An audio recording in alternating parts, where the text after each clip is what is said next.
Top European Union officials have marked the coming into force of the Lisbon Treaty in the Portuguese capital. It spells the end of 8 years of wrangling and setbacks in the course of the institutional construction of the bloc. The EU will now be able to speak with one stronger voice on the international stage. Liu Yue has more.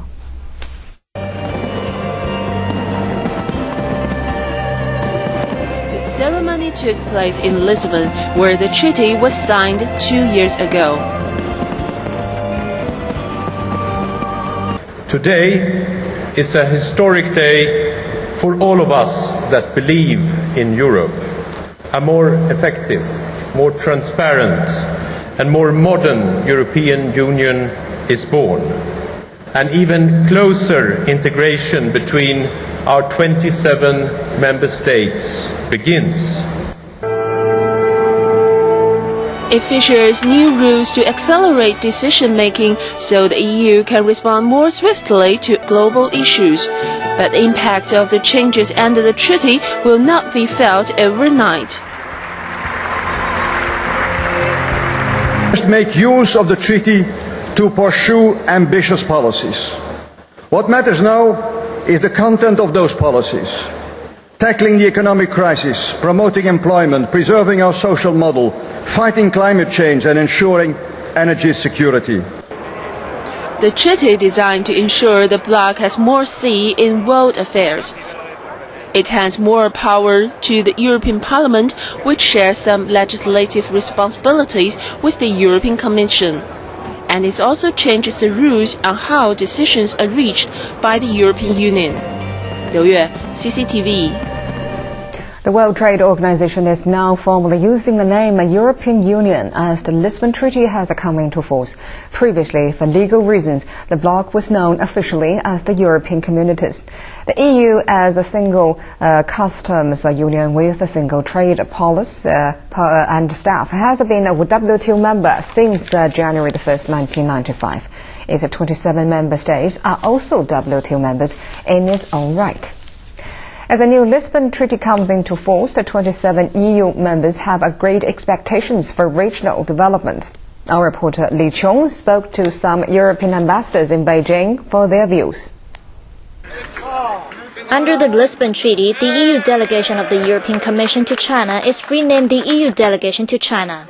The ambassadors of the 27 EU member states were on hand for the ceremony. It has taken years to make this constitution fully operational.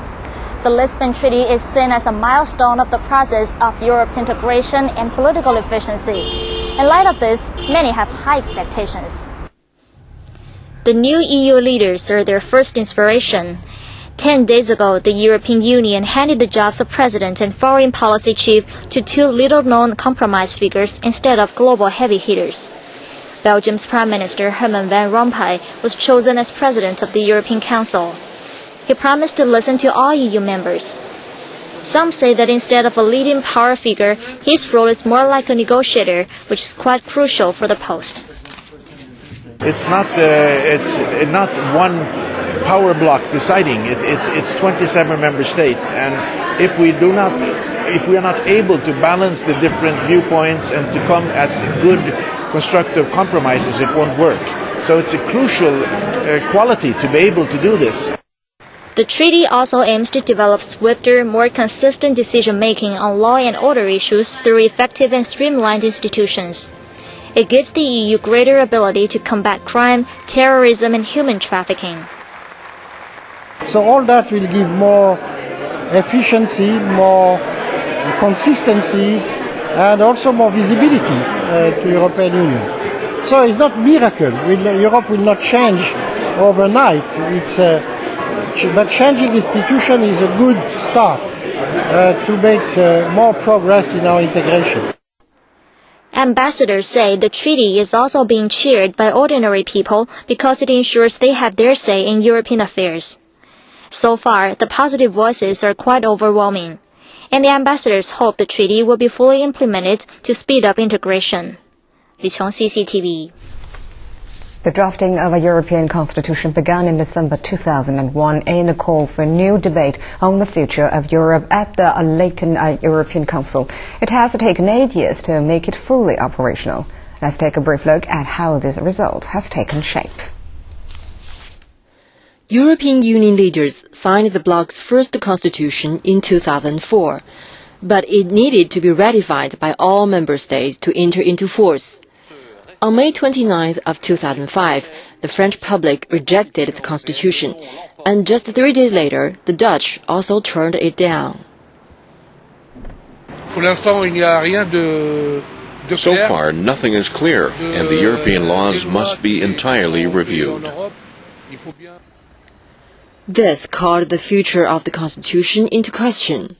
Following the period of reflection, the European Council meeting in June 2007 decided to start negotiations on the new reform treaty as replacement. It aimed to amend the pre-existing EU treaties and retain most of the reforms to the EU system that the Constitution would have brought in.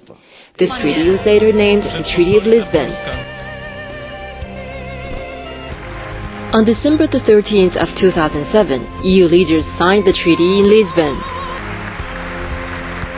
It will help the Union to deliver better results to European citizens in an even more open and transparent way. But during the 2-year ratification period, more problems popped up. Irish voters rejected the treaty in 2008, approving it in a second referendum the following year. On the 9th of October 2009, the Czech Republic set out its terms for signing the treaty. I am convinced that the Czech Republic has to negotiate a similar exception as Poland and Great Britain. 20 days later, EU leaders accepted the Czech demand for an opt-out from a human rights chapter attached to the treaty.